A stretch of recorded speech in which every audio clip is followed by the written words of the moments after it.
надо кого-то звать здесь. Нам нужны зарядные станции. И даже если мы не будем выпускать электромобили, то люди смогут на них ездить. Нам же, я так понял, что электростанцию строим, мы не знаем, куда электричество деть, правильно? А Geely много не возьмут. Даже 60 тысяч, которые мы можем выпускать автомобили в год, они не смогут взять все электричество, которое нам атомная станция даст. Но опять же, атомная станция ее выработает электроэнергию, как ее довести до потребителя? Но сегодня зарядить автомобиль очень сложно.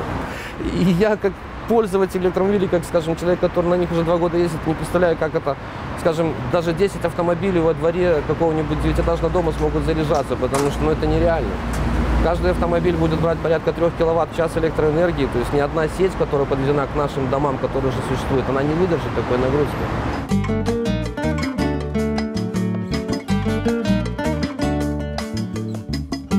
И как можно сравнить Geely с 2 спидометр и тахометр и температура воды? Ну, это несравнимо, это вещи, которые, ну, никак, абсолютно. Как можно сравнить? Надо 6 часов стоять, ждать, пока она зарядится. И опять же, надо знать место, где ее зарядить.